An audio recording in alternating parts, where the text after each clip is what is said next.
Ow! That hurts!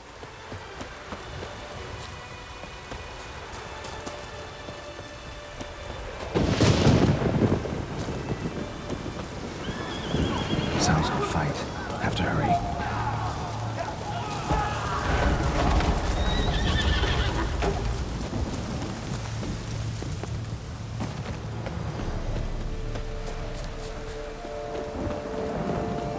Damn it. Kid must still be here.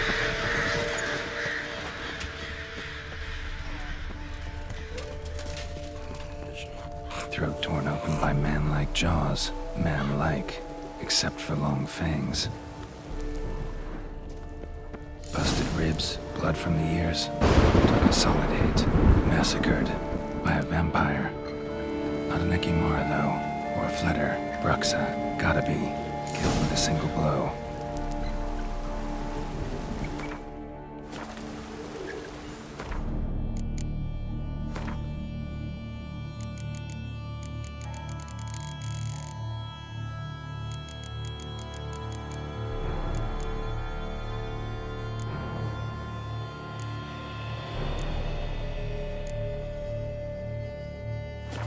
Black blood and moon dust.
Be lifesavers.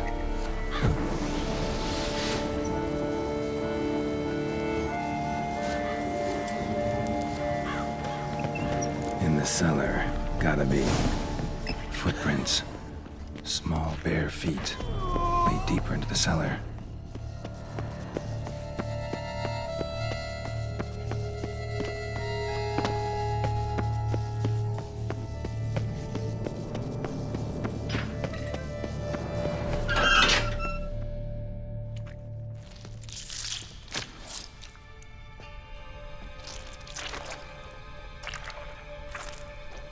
You. Saw you at the inn. I know what you are. Don't know why you killed these people, though. Clearly wasn't for their blood.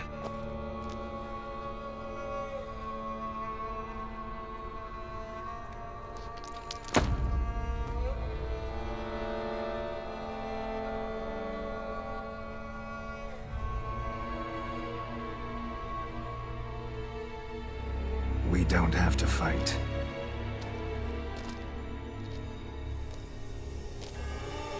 You are wrong.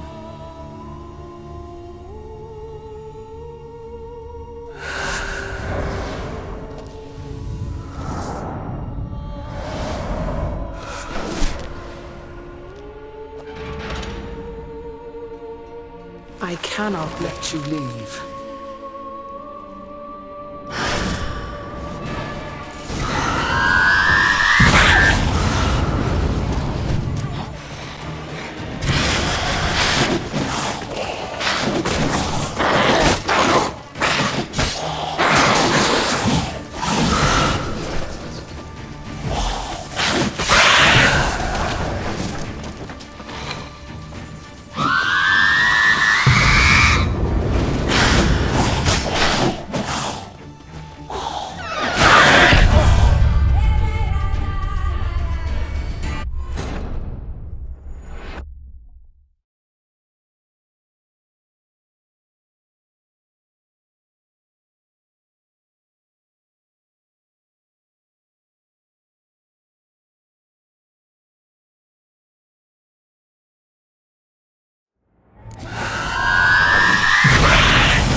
stinks.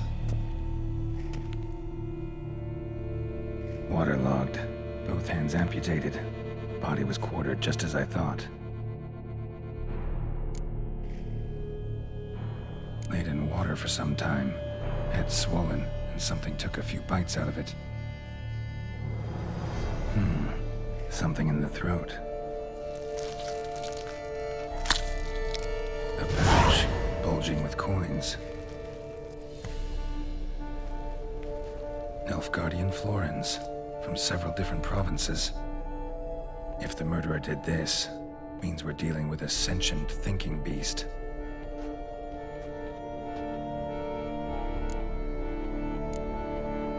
Body was chopped up after death. Blows struck with great force, but bones sliced through, not crushed. Creature that killed him had long claws, sharp as a witcher's blade. First sank its claws into the victim's heart. No Bruxa did this. Third hand. A spare? Except it's clearly not the victim's. Guardsmen must have not noticed it as they picked everything up. How's this possible? Still warm. Blood still flowing? Several monster species can regenerate. Never heard of that happening to their severed limbs, though. Or of their limbs seeming completely alive after so much time. Examine the tissue more closely later. Might learn something. So, murderer was clearly a monster, but not a Bruxa. But then why'd the Bruxa come here for the severed hand? And who does the hand belong to? Why the hell's it still warm? Now, pouch shoved down the victim's throat. What's the significance? And why was he chopped up into pieces? Lots of questions, no answers so far. Need to know about the other victims. I'll ask Palmerin to get me in to see the Duchess.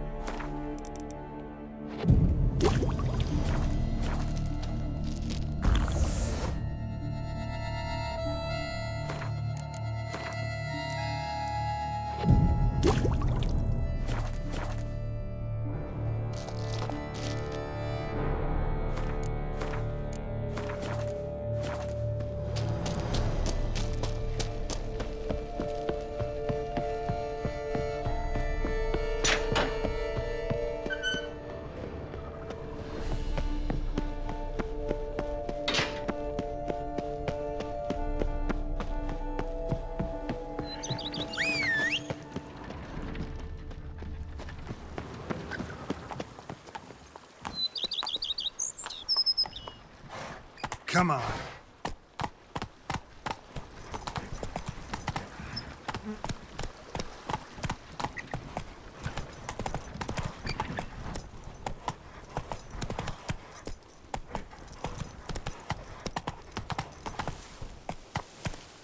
Come on, Roach. Come on now. Let's go.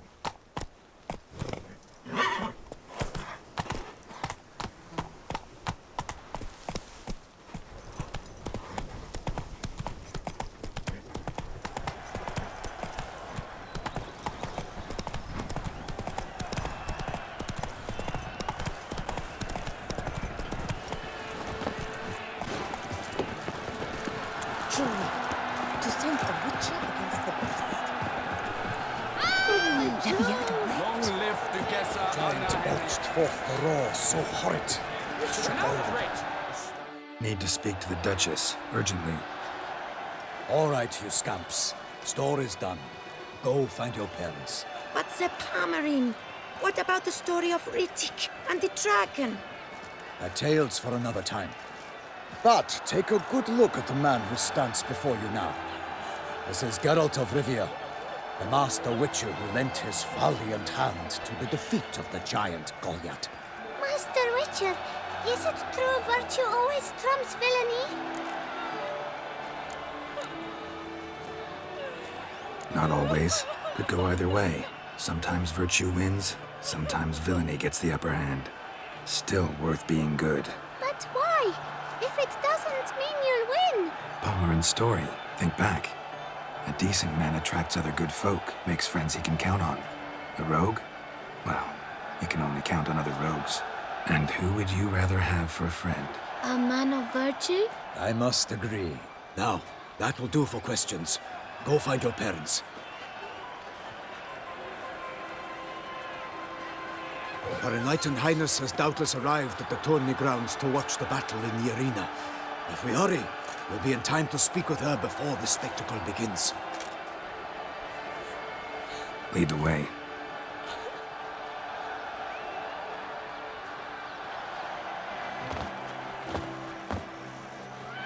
Who's fighting? Nilfgaardian gladiators? Close, but not quite. As you will soon see. Someone's gonna fight a Shaelmar? With only some bells on its tail to confuse it, slow it down? Whatever is the problem? The beast is a gift from the Emperor, no less.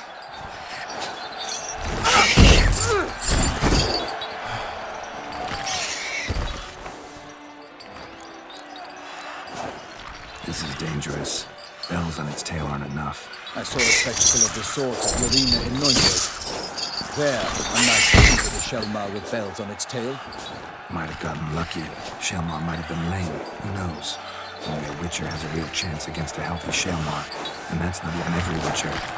Besides which, releasing a monster that dangerous in front of a crowd? Plain irresponsible.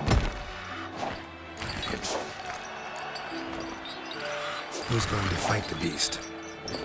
Guillaume, the young man you met. Yeah. Mentioned he'd promised his heart's capture a monster trophy. Great love demands great sacrifices. Let's go.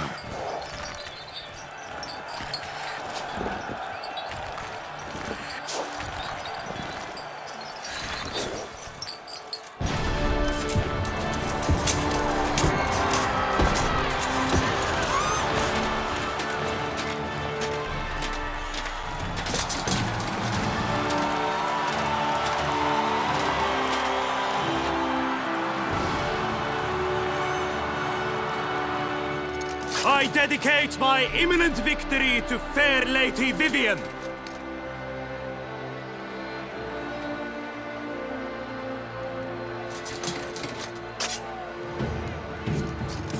It's begun. The fight shall have to end first. We must wait.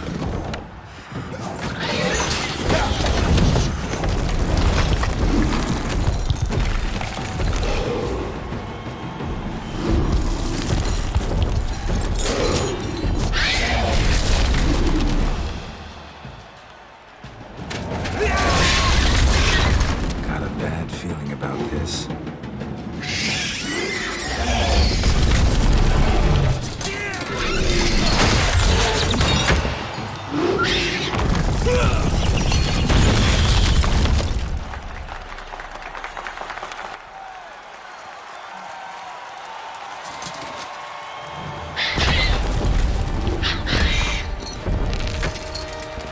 Damn it.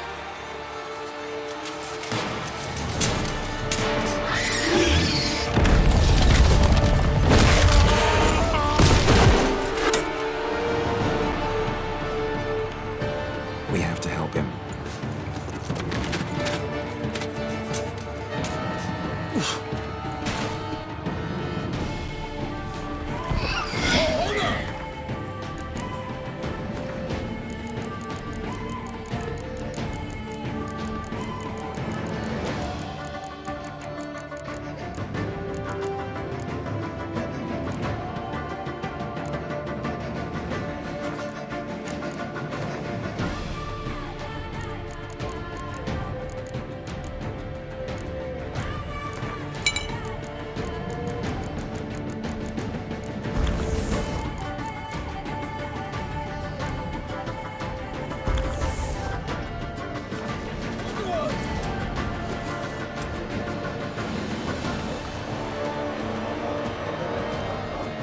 Gotta keep it down. Can only tell where we are when it hears us.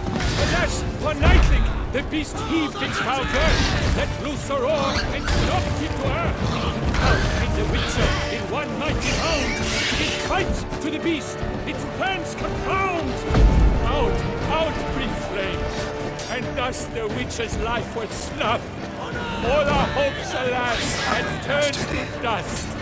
Drink up the ocean and set fire to the wood, for nothing in this struggle can come to any good. The fate of the beast has been weighed by the gods. Soon the witches shall triumph against all odds.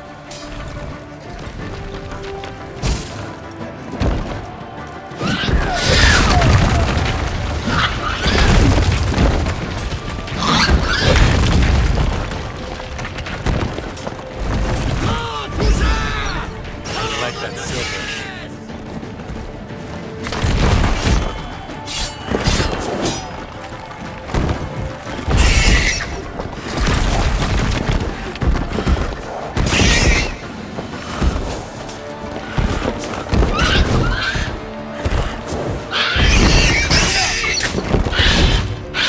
Woe to us all, if the monster's the victor, then naught shall have found of valor and vigor.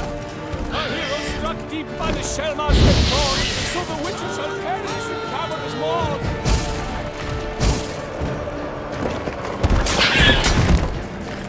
Not good. The witch awaited till the time was true, then twirled, danced, and spun, struck the monster like flew.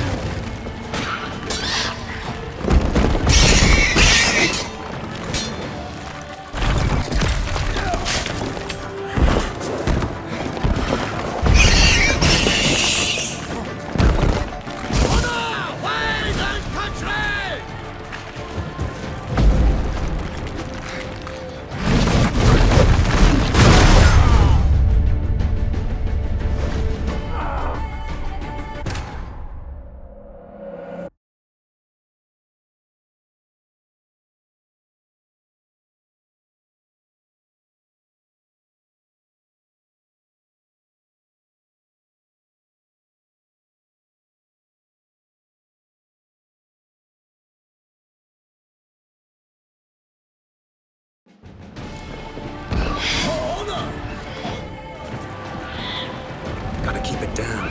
Can only tell when the army hears us.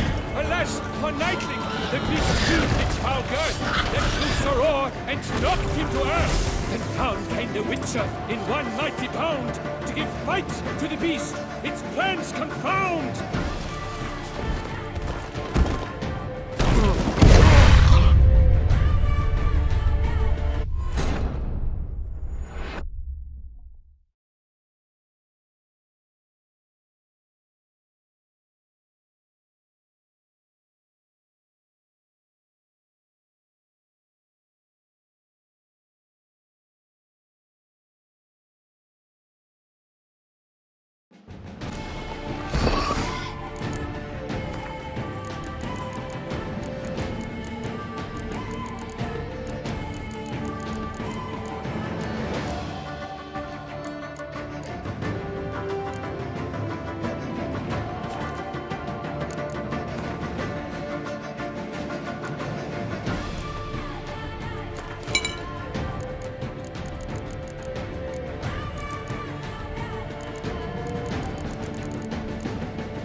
Gotta keep it down. Can only tell when the army hears us.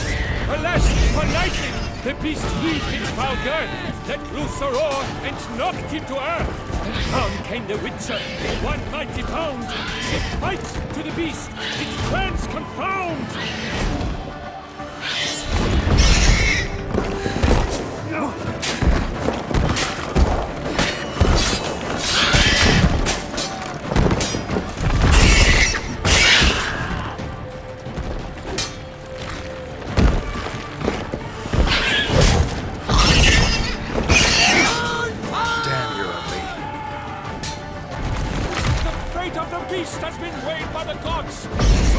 Witcher shall triumph against the odds!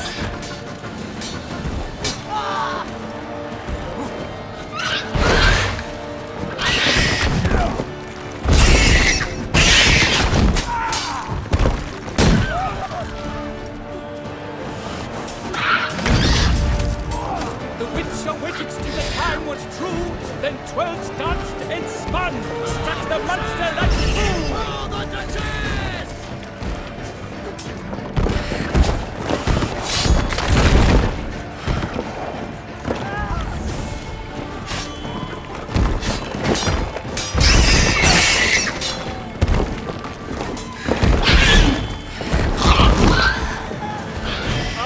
Out, be slain!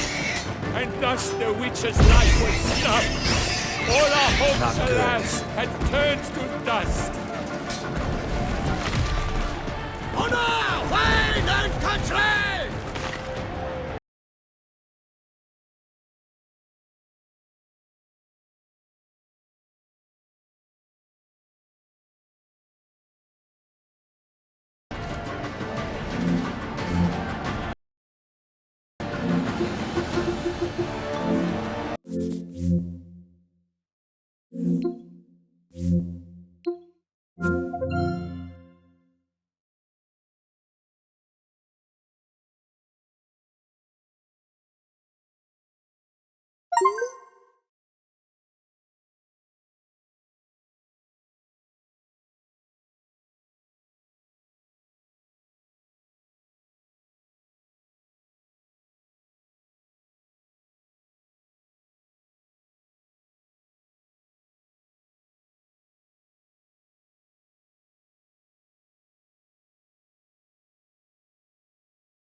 Keep it down. We can only tell where we are when it hears us.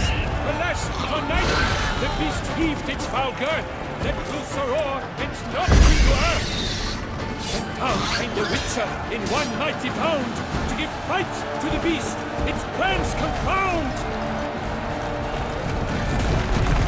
Honor, wine, and country!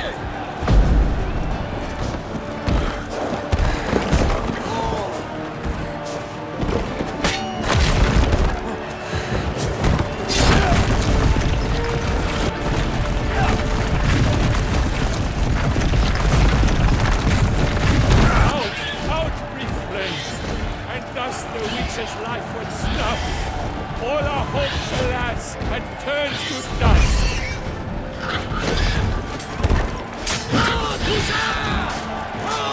Damn, you're ugly. Drink up the ocean and set fire to the wood, for nothing in this struggle can come to any good.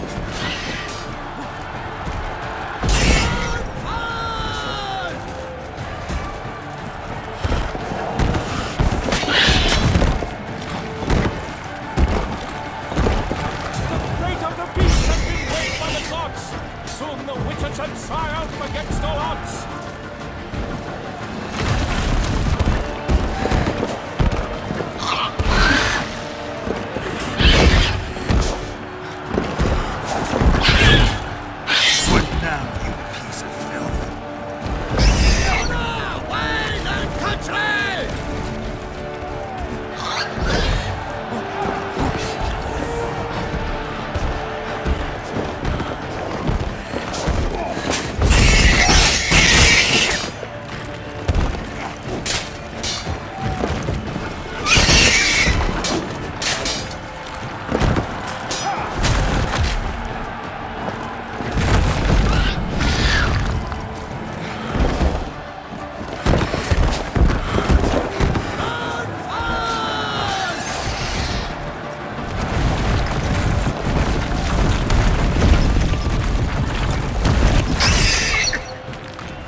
Then worlds danced and spun, struck the monster that flew.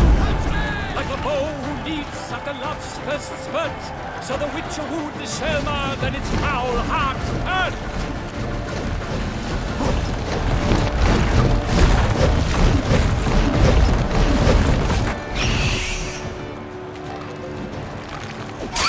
Dive, free faints, its razor strikes belly, Selma's cries ring aloud, blood transforms into jelly.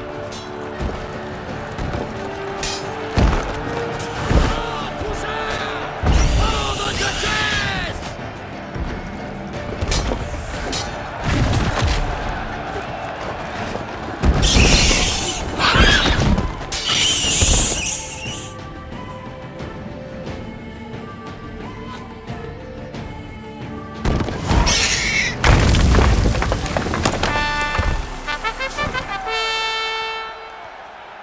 The Shelma lies defeat.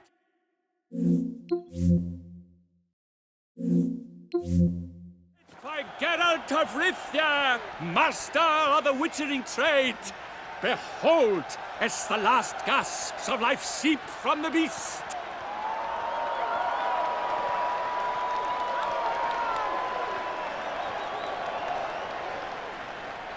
Master Geralt, do what you must. Finish the deed! It suffered enough.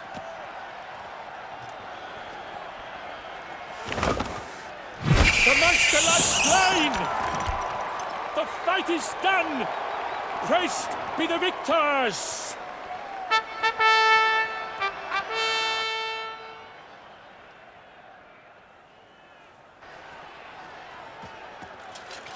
Guillaume, The lad came damned close to dying. I'm fine. Not hurt at all. Vivian?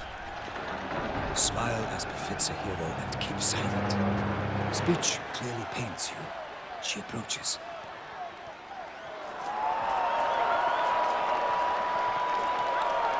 Geralt. We must talk. Vivian. You shall talk later, in the medic's tent. Geralt, magnificent, breathtaking. Your Grace. We knew that to summon you was a brilliant idea. We are delighted, ravished to have struck upon it. And I'm truly, honored. See to our young hero. Hop, hop. For we must make off with Geralt. We should talk.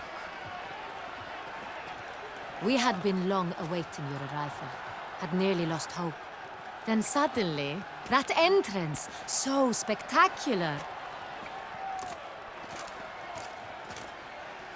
Your Grace. Shaelmars are dangerous creatures, even to knights in full plate armor. Nonsense. In Toussaint, knights have battled beasts for mere glory since time immemorial. True. Guillaume suffered a few bumps, scars, and bruises, but in return gained eternal glory as he who slew the monster. What about the crowd? Say the Shaelmar had vaulted into the stands. Would have been a massacre. Geralt, though we value your fortuitous intervention in the arena, we would remind you your services have been retained, and as shall soon become clear, you will be generously compensated for completing another task altogether. Your Grace, my contract. I'd like to discuss it. Naturally, but not here. We shall need Damien. He led the investigation pending your arrival. But wherever could he be? Come, we must find him.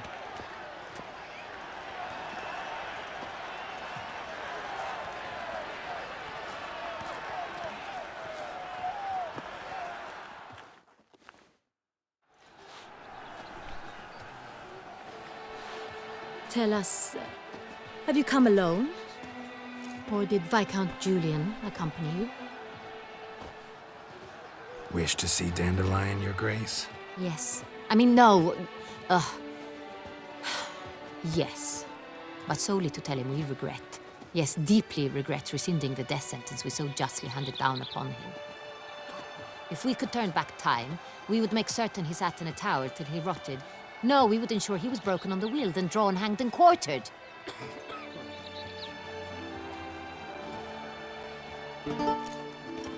Ah, the very man we would entrust with these tasks. Damien de la Tour, captain of my personal guard. Your Grace, Witcher. Greetings. Sorry to have to tell you, but the guardsman handling the last victim's body... I know already. The creature in the cellar of Corvo Bianco. Was it the beast? No, a bruxa, a kind of vampire. Not the beast, but tied to it in some way. You know this how? Through careful analysis of the evidence, both on the riverbank and at Corvo Bianco. Do you mean to insinuate the investigation thus far has been sloppy? Geralt insinuates nothing of the sort. We must listen to him attentively. I examined the body of the beast's last victim. Might have found something, need to analyze it. A quiet place, that's what I could use most right now. And maybe the help of an alchemist or a mage. Also like to hear all you know about the previous victims. Take it Sir de la Tour is my man for that. Firstly, call me Damien, please. Secondly, you should know I spoke against summoning you here. I've heard much about you. You bring trouble, or thus far have, always. And we've enough trouble as it is. Yet we are capable of defeating the beast on our own, without an outsider's help. I've no doubt about it. Damien, we settled the matter of the Witcher's employ some time past. Definitively. Since you have broached it nonetheless, let us discuss Geralt's pay. Are the legends true? Do Witchers usually demand that which you find at home, yet did not expect? Not quite, Your Grace. Law of surprise, it's something we invoke at times, but rarely. Usually we just take gold. Disappointing. This law sounds rather romantic. On the other hand, on returning to the palace, we would likely find impatient petitioners or a set of sample fabrics for a new dress. Poor rewards, both. I fear you'd not have much use for any of the surprises we are likely to come upon. Thus, we've decided you shall receive the deed to a vineyard, Corvo Bianco, and the sum of coin. You will doubtless consider this adequate. Title to the vineyard shall be given to you at once. Surely you'll need lodgings while you hunt. The coin, however, will be yours only once you have slain the beast. Lovely, generous gesture, Your Grace. By the way, Corvo Bianco, isn't it the Duchy's temporary morgue? Is it now? The Chancellery's bungled things again, we fear. Not to be left unsupervised for one instant. Yet, in its mood, a morgue should present minimal problems to a Witcher. What's more, nothing enhances a wine's reputation better than a grim legend. Thank you, Your Grace. I accept the contract, of course. But as I said before, I'll need some information. How'd it start? Who was the first victim? Crespi was the first to die. He was famed once for his many glorious tournament victories. Then he grew old, hung up his sword, and took to winemaking. Crespi was not loved by the wine merchants. He was ruthless in business and thought to cheat many a time. He asked us for a dispensation from all court ceremonies. We did not grant it. We could not. Once you've taken the oath of a knight, you remain a knight till death. How'd he die? Where'd they find the body? Quite unusual, the circumstance. He was at a feast when suddenly one of his fellow feastgoers noticed he was missing. The town watch found him an hour later. On his hands and knees, propped against the town pillory, his sword hanging from his neck. He had died of wounds inflicted with claws, not a weapon. Blows of great force. So he died suddenly, but the body was on its knees, meaning someone posed it. So it seems. Second murder. Tell me what you know. In the city, there are certain nooks. No one reasonable ventures there after dark. Ramon Dulac's corpse was found in one such place. With the first murder, terror gripped the city. Its inhabitants grew wary, kept to safe areas. Consequently, News of the second victim came to us from a group of concerned cut purses. Criminals fear the beast? Telling in a way. Take it you've excluded the possibility that Ramon died at the hands of these bandits. Do you believe me an amateur? Not hands, but claws killed Ramon Dulac. The wound was deep, clean. His body was found in the gutter, dressed in nightshirt and cap, a pillow placed under his head, and his sword replaced by a bed warmer. Ramon Dulac, a knight who but a dozen years past was an advisor to our father, the Duke. Someone went to a lot of trouble to make him look ridiculous. Maybe revenge was the motive. It's not out of the question. Dulac had shady dealings with the criminal underworld, but no one ever came forth with concrete proof of any misdoings. So, first two victims were knights, best years behind them. The same could be said of the third.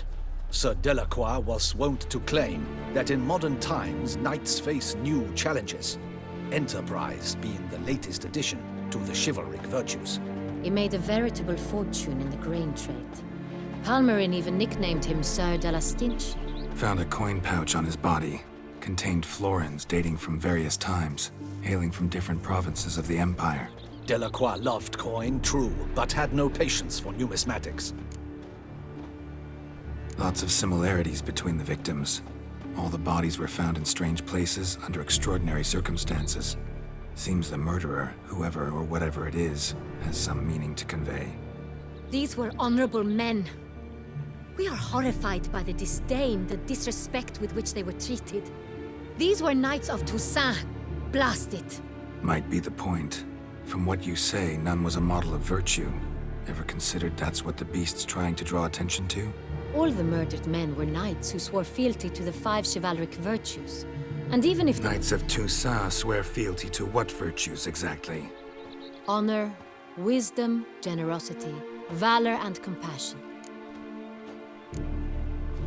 5 virtues. Why are they so important to your knights? Strange question. Your Grace, forgive me. I'm a foreigner trying to understand another land's customs. You are forgiven. According to legend, the virtues we cultivate were bestowed upon us by the Lady of the Lake.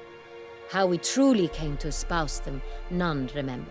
In Toussaint, we believe men of low birth should be simple-hearted and obedient.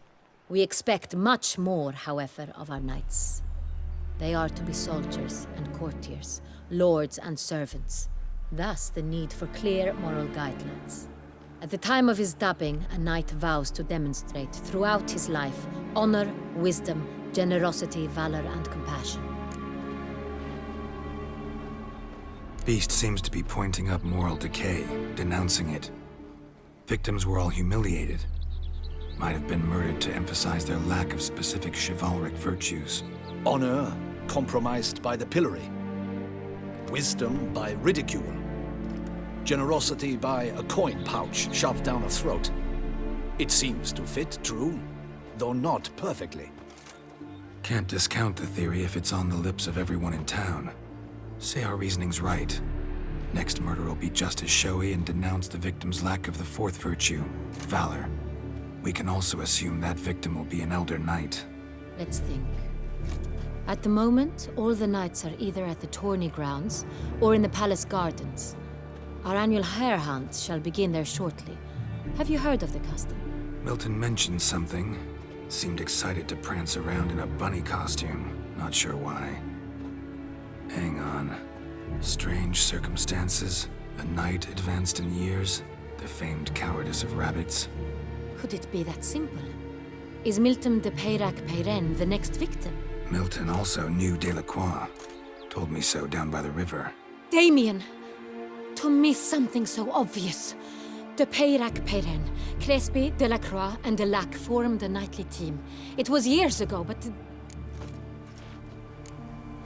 They were a team? They were close friends, tightly knit, and as such earned the trust of our father, the Duke. We often witnessed him turn to them with delicate matters. Later, their paths diverged. Unlikely to be a coincidence. Beast must know it too. It's a lead, I'm sure. Your Grace, we need to find Milton, immediately. Rather problematic. You see, the garden entertainments are due to start, and he's disguised as the hare, hiding somewhere, waiting for some tipsy courtiers to find him. The hare's hiding place is a carefully guarded secret. We must call off the game, at once. First and foremost, we must remain calm. Damien, order the garden searched immediately, but discreetly. By no means can we disrupt the festivities. Panic will only incite the beast to strike sooner. And you, Witcher, follow me. My gardens, my night, I shall take the fall.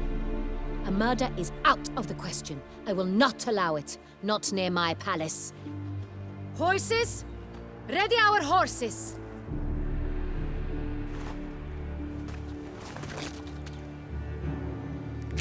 Your Grace!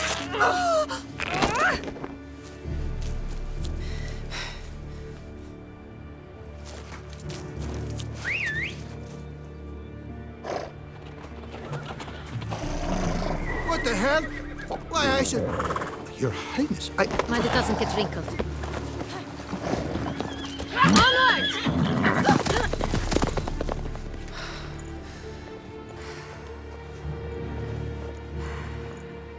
Hey!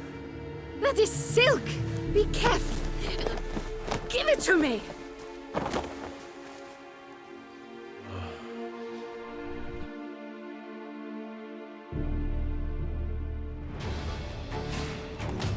Faster, Geralt! Go! Right like the wind!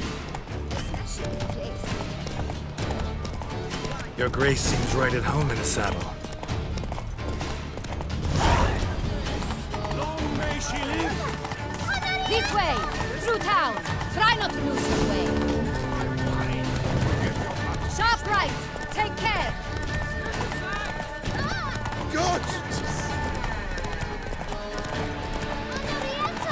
Let's follow her! Follow the Chiquesa!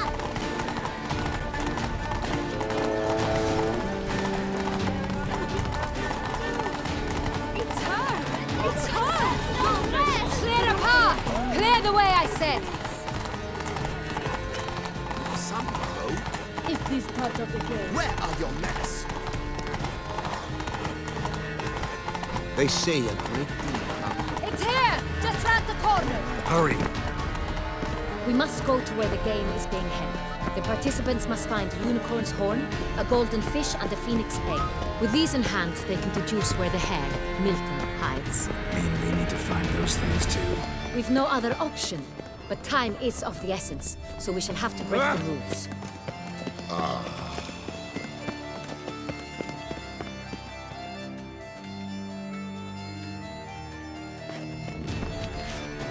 On second thought, through here.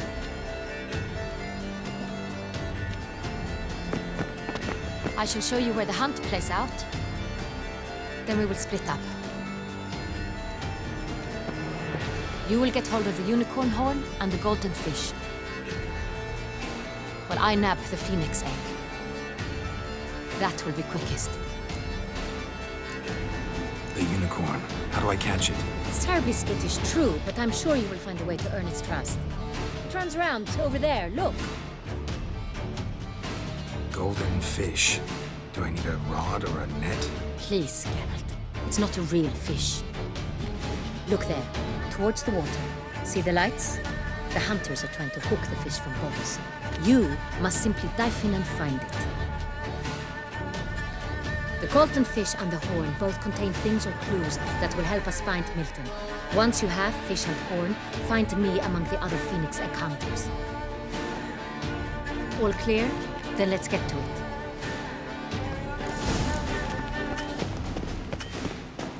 Dark secrets tells a fairy tale that she liked to song. Slithering snake by the leg. Fiorano of the 1290 vintage. I do encourage you to try. If one were to call a state courageous or cowardly, what other part of the state would one have in mind? That's my music. But this is no true unicorn.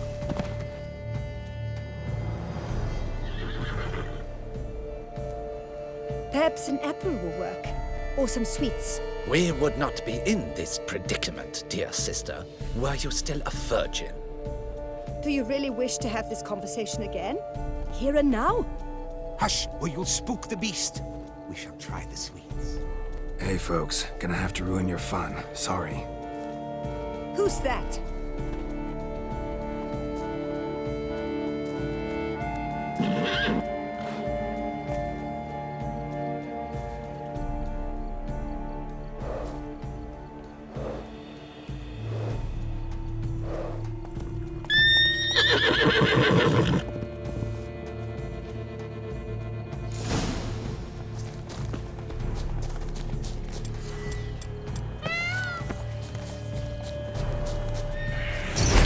Stay calm.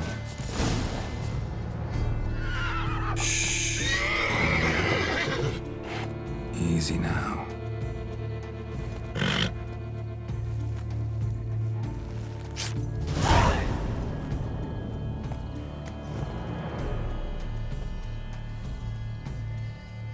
Well, that's hardly fair. Flagrant cheating is what it is. Sirs, we must teach this scamp some proper sportsmanship. Listen, I didn't break any rules. True, he won fair and square. We were unlucky, that's all. We must try to grab the next clue.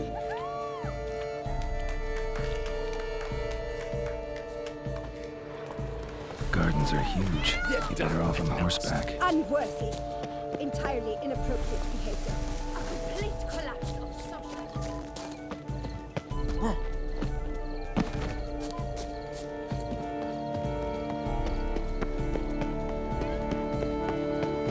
Golden fish should be easy to spot once I'm under. Must be golden. Do you think I don't know? Useless. She can't possibly see the thing.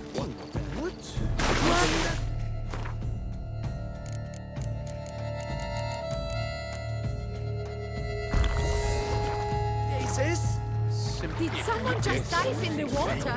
Perhaps that's the way to do it. Sure, if you're a peasant.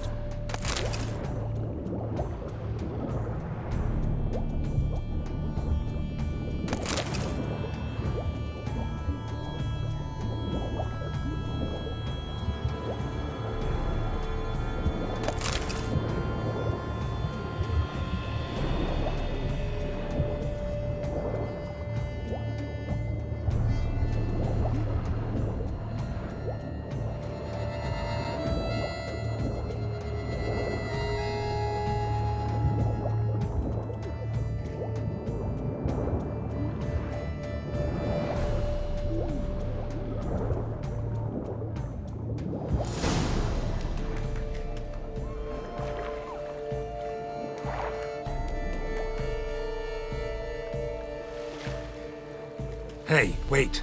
Stop. It's important.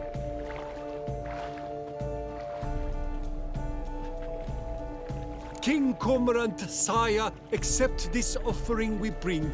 Prithee cast upon us your merciful eye and bear before us its secrets. As the moon is heavily coursed up trace, in my domain I await that moment of grace, when a soul of good or ill repute brings me a gift, fitting tribute.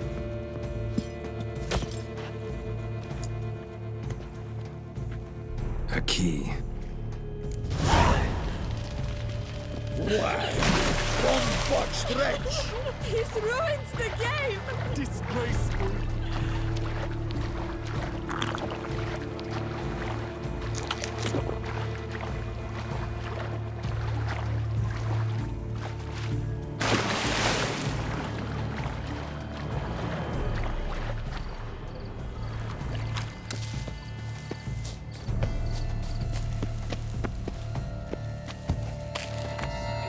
Wanna go to the port? Maybe there's some new ships. The light is positively useless. She can't possibly see. An abstract work, gentlemen. A future.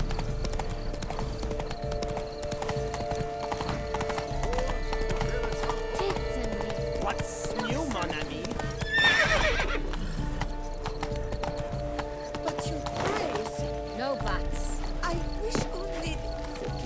life, Your Grace.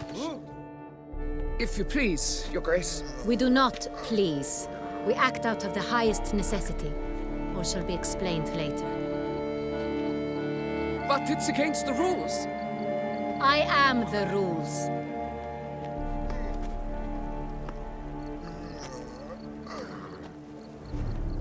Geralt! At last. Got a key and a clue. And I've another. Show me yours.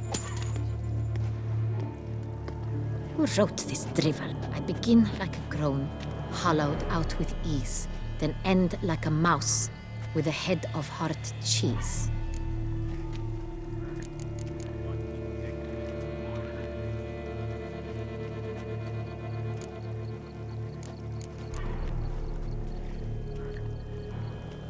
Groans, hollows. Could be a cave, I guess. Now that's just silly. Look, if we take groan, hollow it out and fill it with ease, the letters, that is, we get green. Then mouse, but starting with what heads hard cheese. Why, it's greenhouse! Pretty clever. And it sounds right to me. There are several greenhouses in the gardens, but only one with a door that locks, and the key to it looks just like the one we found. Greenhouse it is then. Let's go.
Wait here.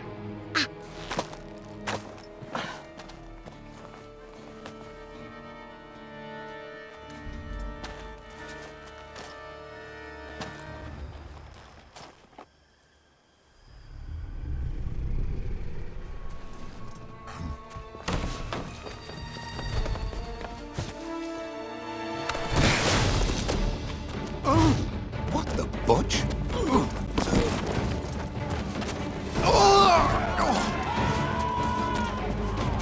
What was that?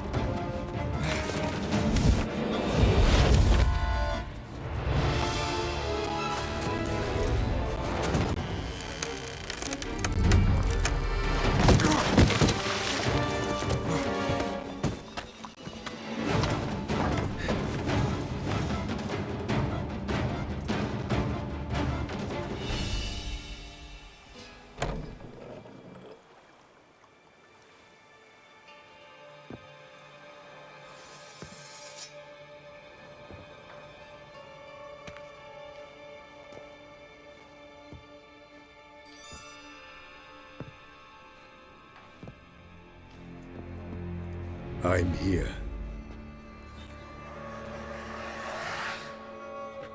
This belonged to you, maybe? It did, but you may keep it. I've a new one. I do not know you. I've done you no harm. Yet first you butchered a Bruxa who was dear to me. Now you pursue me. Why? You've killed 4 innocent people, at least. And you? How many innocents have you cut down? I don't kill innocents. Murderers, though, you bet. I'll soon be done. I've but one left. And you, should you not stand down. And once you're done, intend to leave? Go kill somewhere else? No. I intend to live. Happily ever after.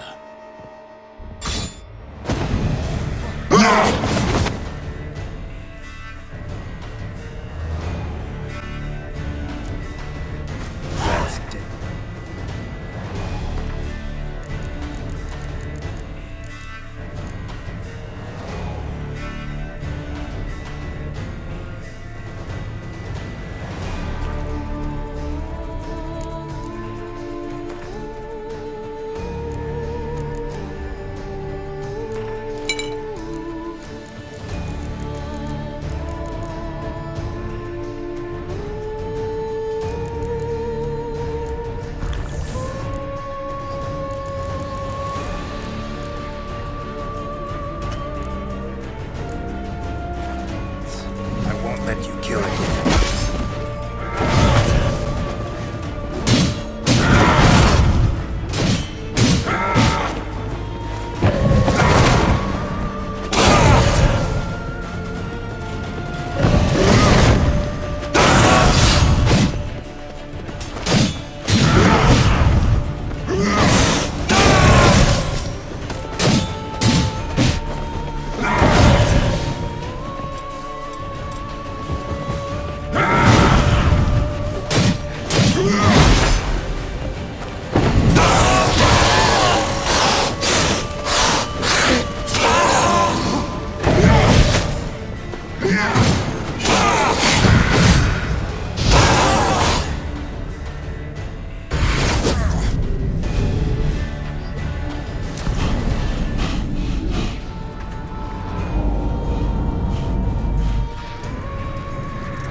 To stay where you were. Regenerate! I know you're in trouble. I can help. I'll help myself! No, he's my friend.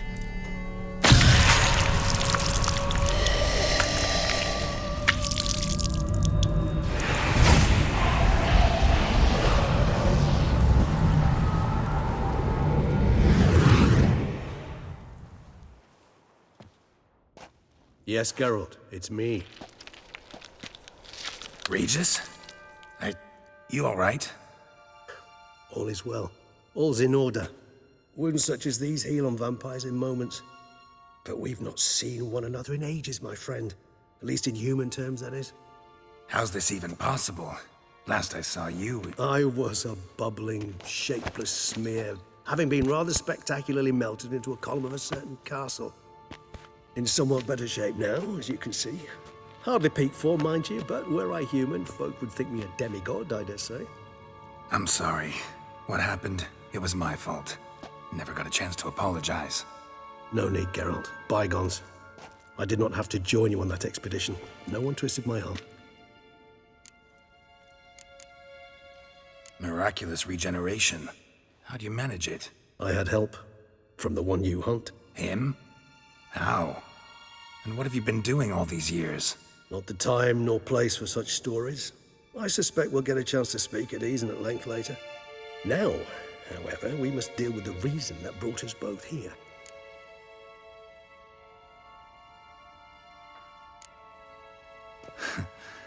Local serial killer seems to obey you. Maybe you could talk him out of it, convince him to stop murdering. Why do you think I've come? It shall not be easy, as Dettlaff can be rather stubborn. Though you must certainly recall that neither do I surrender readily. So that's his name. He's your friend? You might call it that. Though Detlef is, how would you humans put it, more bestial than I am. But not to worry, I'm working on him. Haven't exactly done a great job with that. He's killed one knight since I got here, at least 3 others before I arrived. For good reason, I'm sure. Understand, Detlef is not some decadent shit who kills for sport, or to assuage a dryness of throat or a dullness of mood.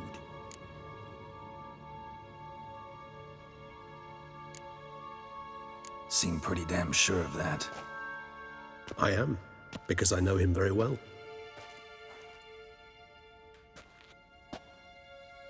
Despite appearances to the contrary, you two are quite alike. You've both noble hearts, yet you both are wont to perform ignoble deeds. When circumstances force you to, of course. Remember the year 964? That was 3 centuries ago. Blind fear gripped Rivia, Lyria, and Spala. Women and children were dying. Their mutilated, dismembered corpses littered the fields. Brute of Lyria. Read about it.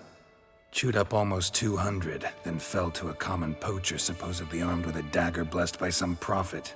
It fell to Detlef, who then found a poacher asleep in the brush near his snares and dropped the fiend's corpse at his feet. And thus, a legend was born. Vampires rarely help humans. Must have had his own agenda, hunting the beast. You err. He slew it for one reason alone. The monster killed a lad who once, in the street, had offered Detlef an apple, expecting nothing in return. Terribly noble of him. You do not have a monopoly on altruism, my friend. Vilgefortz melted my body. Detlef found what was left. As per our codex, he had a choice. To leave me where I was, or to care for me and nurture my remains. He chose the latter. Regenerated me at no small expense in his own blood. Do you know what that means to a vampire? The gravity of the endeavor? Probably same thing it means to a human. You owe him your life. Much more than that. The act itself made us blood brethren. A bond so strong humans cannot even imagine.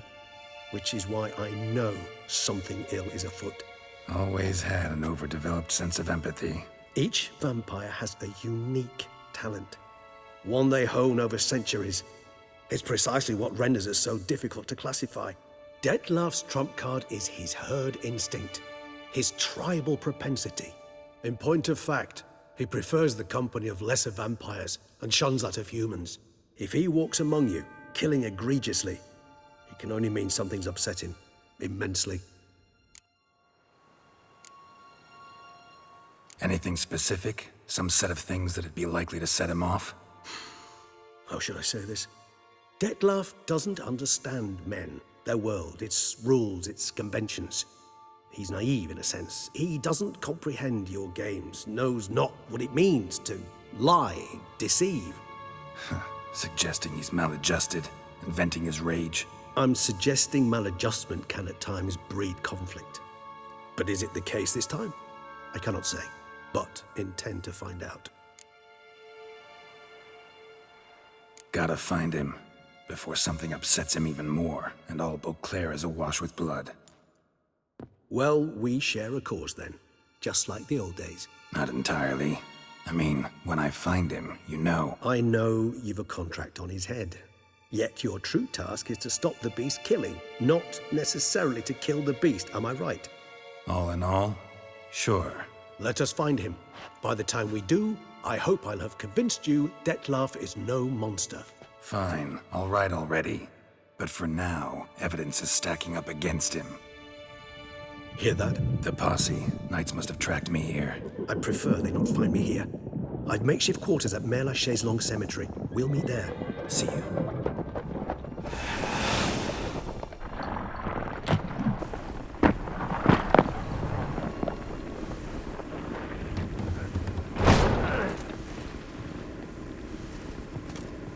Witcher, we flew here as fast as our courses would carry us. Yet I fear we're late all the same. Pray, where is the beast? Still investigating. About to inspect this site. Withdraw your men before they trample all over the evidence. Sirs, we must let the Witcher do his work. Milton's murder cannot go unavenged.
Ah.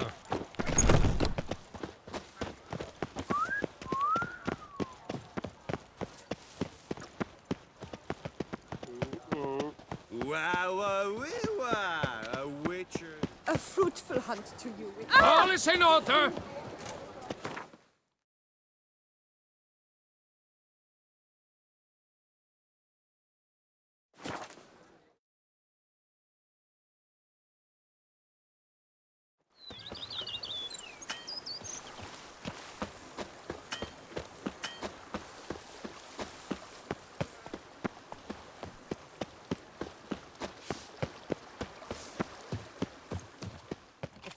Welcome home, sir.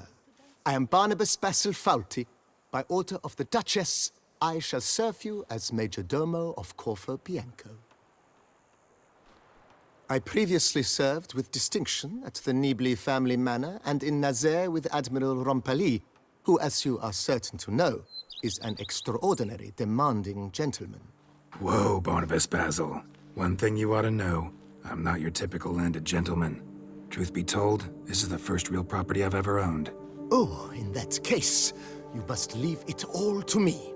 I shall organize, see to everything, and whip the house into order. I dare say this place will soon be the most prosperous vineyard around. Great. Can already see I'm in good hands. Vineyard comes across as a place with a rich history. Know who owned it before me? Baron Rossel, who went bankrupt, forcing him to sell the estate to the Duchess. The Baron, in turn, had purchased it from Monsieur Bolius of the Headsman, a truly colorful man of Kedweni origin.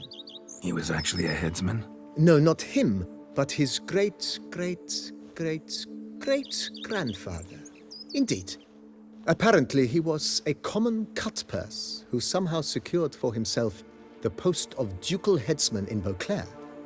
Went about his work with an exceptional penchant.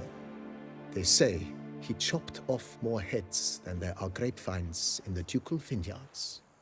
He never hesitated, not once. Never sliced unevenly, never botched a job. For his exemplary service, the Duke granted him a title and this estate. Monsieur Bolius, on the other hand, was an engineer in his younger years. Once retired, he settled here and took to producing wine. Sadly, misfortune struck and he lost his sense first of smell, then of taste. Additionally, he could not drink alcohol. His medic forbade it. Shame that. He gave up making wine? Not at all. He made even more of it. Began throwing wild balls to which he'd invite friends from far and wide in order to treat them to his wine and delight in the fact that at least someone could enjoy it. It's the sort of man he was, Monsieur Bolius. Mind giving me a little tour de Corvo Bianco? Not in the least. Follow me, please. I think it would be practical to begin on the hill.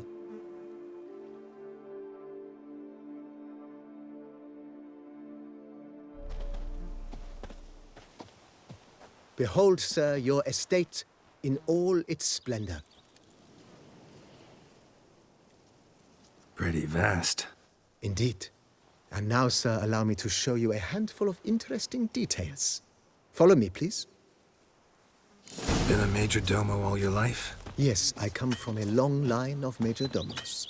My father was a major domo, as was my grandfather before him, as was my great-aunt.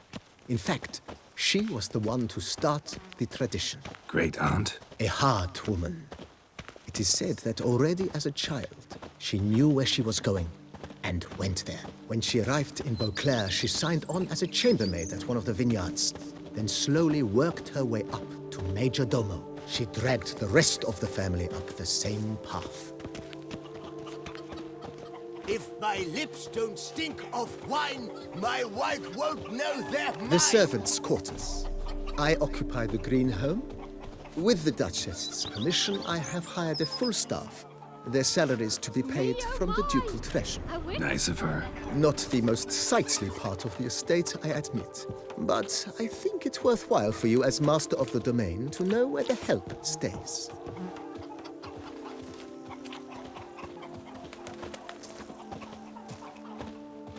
My stomach growls like an angry wolf. Baron Rossel ordered the vines in this part of the estate uprooted and olive groves planted in their place. They look beautiful, especially come spring. Don't look at all bad now, either. Go up to any knight and shout, "The beast!" Down below lies your vineyard, where we grow a strain of Carfanere, one of the world's oldest. Aged in oak barrels, it provides for an exquisite wine with distinct blackberry, wild cherry, plum, and cinnamon notes. Marvelous. Have to try it one of these days. You'll smell the soiled armor at once.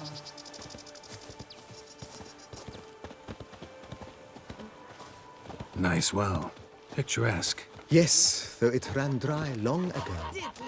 During the raucous feasts Master Bolius held, he would order it filled with wine.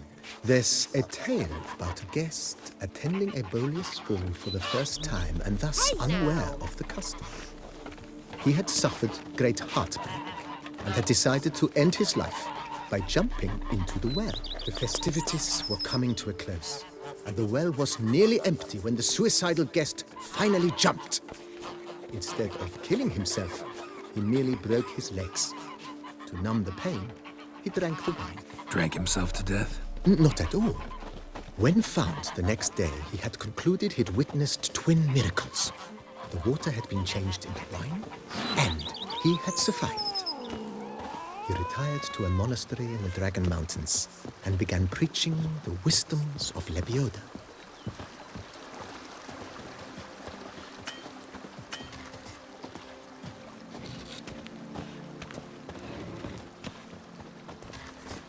Monsieur Bolius's wife Nina kept a garden here. A supremely lovely place it was. Bit neglected now. I agree. Yet nothing stands in the way of restoring it to its former glory, and once again planting it with herbs and other vegetation.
Madame Nina planted diminutive, delicate flowers and herbs here. One might say their aroma still hangs in the air. You're quite the romantic, Barnabas Basil.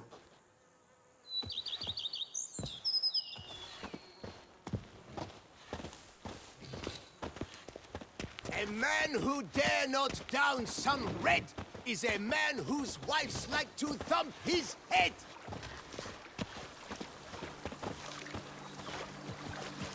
Those Coronata folk are worse than the clap, cholera, plague, and leprosy combined.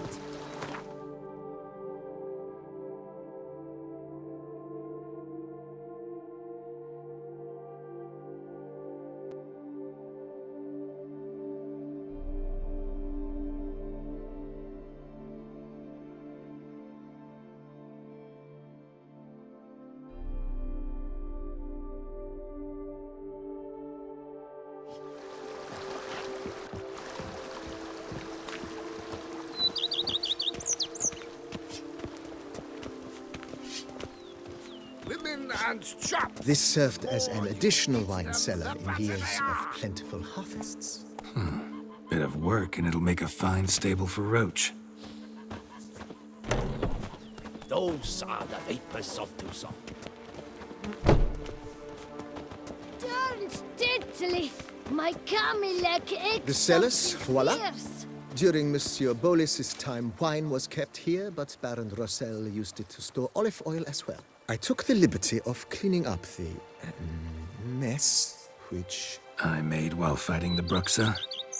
Thanks, Barnabas Basil. Appreciate it.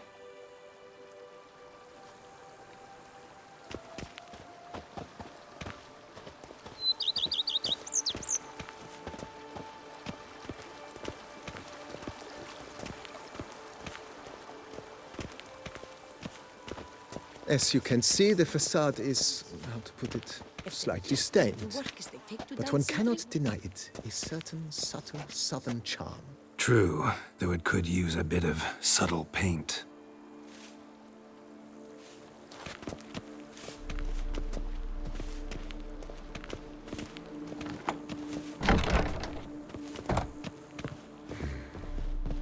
And welcome inside. On the left is the master bedroom. On the right, the dining hall and kitchen. Upstairs, you shall find the guest room, currently used for storage. Not a bad idea. At the moment, the house is only minimally furnished. Yet I believe we will, together, devise some innovative arrangements. A few paintings, for instance, would breathe new life into the abode immediately. With that, sir, you've seen the full lay of the land. Corfo Bianco is a beautiful estate. Though one must admit, time has taken its toll. Forgive me for being forward, but if you were to choose to invest a small sum towards its beautification, consider me at your service on the matter. Think I'll take you up on that. Be sure to come and see you if I decide to do any remodeling.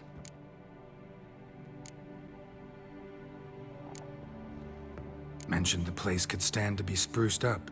Oh, most decidedly, sir. The question is where you would like to begin this rejuvenation.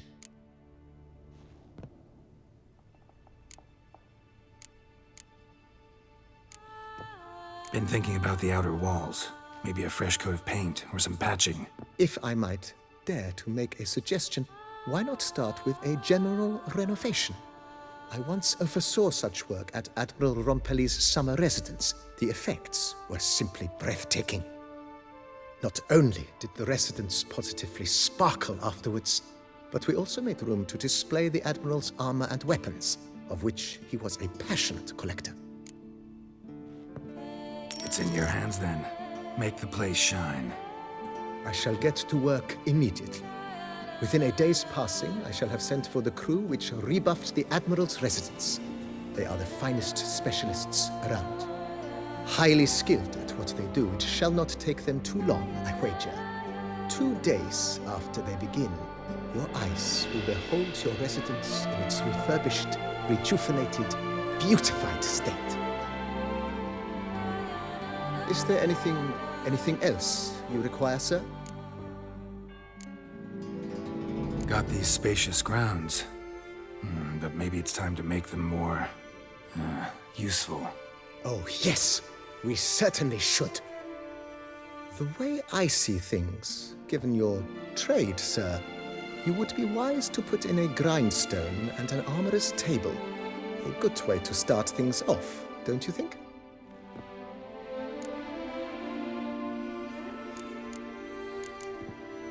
My armor needs work from time to time. You know, oil this, reinforce that. Could use a decent work table where I could do all that. Admiral Rompali once hired a specialist who made the finest armorer's tables this side of the Yaruga. I will contact him at once. Good. Order me up a table like that. Immediately, sir. I expect it will take at most 1 day to arrive. Will you be needing anything else, sir? In my trade, my blades get dull pretty quick. Could use a grindstone, professional grade. Of course. No one would consider that an unnecessary extravagance, I would wager. Then send out for one, please. A high-quality stone to be set up in the yard. Of course. I shall send a runner to town at once. I believe you shall be grinding to your heart's content by tomorrow. Will you be needing anything else, sir?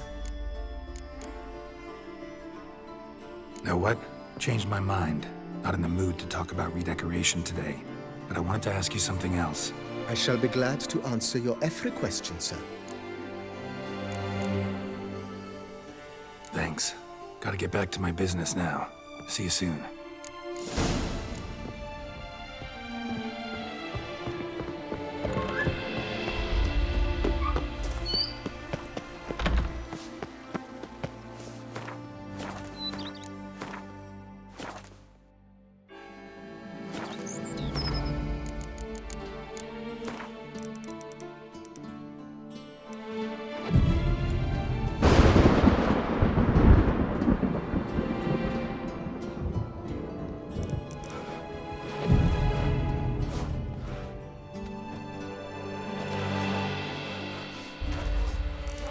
Bushel of creeps.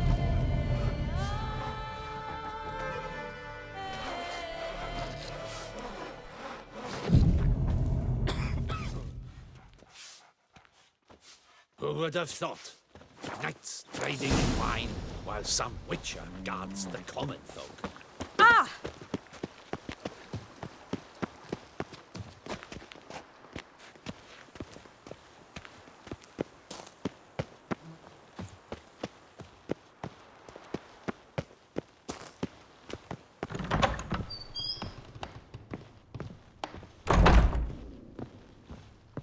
Renovations coming along all right, Barnabas Basil? Superbly, sir. General refurbishment has been completed. And I took the liberty of adding 2 racks, each upon which you might hang weapons and armor, if you've some pieces you'd like to display. Likewise, I have prepared a few spots in which new paintings might be hung. In other news, the laborers dusting out the cellar have made a most unusual discovery. I believe it's something you'll wish to see. Fine, but maybe later. Something I'd like to ask you right now. I am all ears. Starting to really like this place. Maybe we should keep going, refurbish some more. What do you think, BB? As you wish, sir. Shall we see to the house or the grounds this time? Feels like by investing a bit of coin, I could make the house more functional. Indeed, momentum is best maintained once established. Now that we've finished the general renovations, you might begin to consider such things as a new bed, or additional armor stands, or weapon racks. Also, some new furnishings and a fresh coat of paint on the walls would do much to improve the guest quarters. Thinking about buying a comfortable bed. Always wanted one. Excellent idea. In your profession, rest is supremely important. But say the word, and I shall order you a bed from the carpenters who craft comfort for the court. Great. Order me a fine bed, please. Think I deserve one at my age. True indeed, true indeed. I shall send a runner at once. The bet will be in place by this time tomorrow. Is there anything... Was wondering about the guest room. Not that I'm expecting company, but...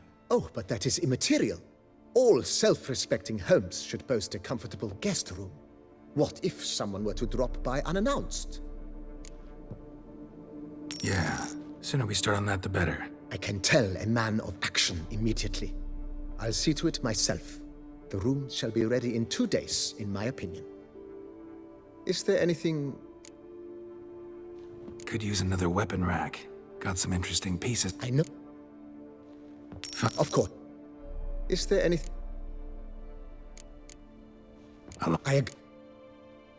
Yes. It goes without... By this time tomorrow, they shall be... Is there anything... Starting to get into this whole renovating thing. There must be other things we can improve. What a splendidly wise idea. Now that the general refurbishment is done, why not see to the grounds? Perhaps renovate the stables, or return Madame Bolis's garden to its former verdancy? You know Roach, my horse? Well, Oh. My Roach Will you be needing anything else? So, sometime... Well...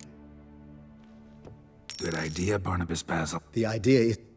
Will you be needing anything? Know what? I shall... Thank...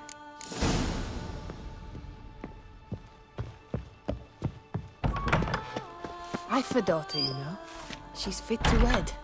Oh, so...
Strange. Something behind this wall, I think. A laboratory. Must have been an alchemist at one time.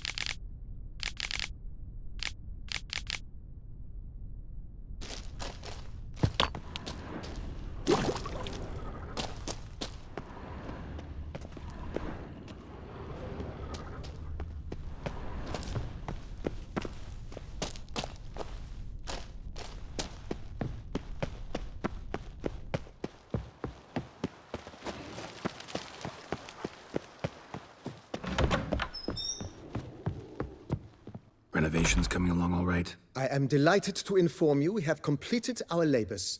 You can now devote yourself to enjoying the vineyard's delights to the fullest. You must forgive me my temerity, sir, but I thought, with all the work on Corfo Bianco completed, and with the estate looking more beautiful than ever, it might be appropriate to commemorate the moment. Sure, why not? During the tidying that preceded the renovations, I came across a bottle of Sapramento, the 1250 vintage. I cannot say by what miracle it survived, but it is here, and we've cause to open it today. And then he ran straight into the crowd, burning bouquet in hand.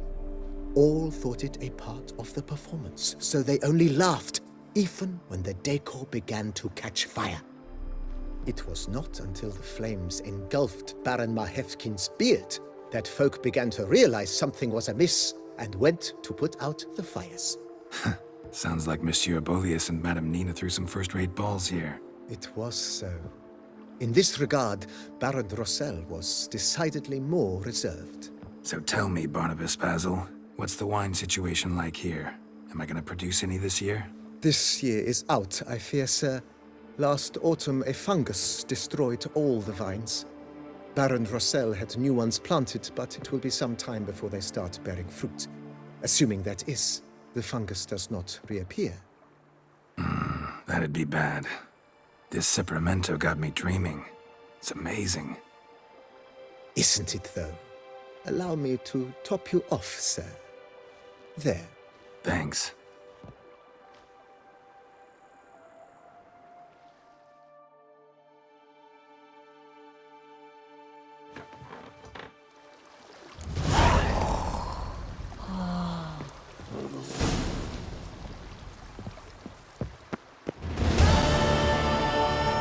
Head to the pheasantry.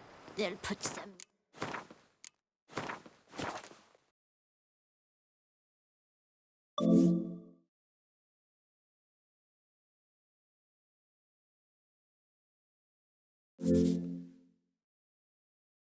on your buns.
I shall sing you a song. I for 1, 2, daughter, you know. 1,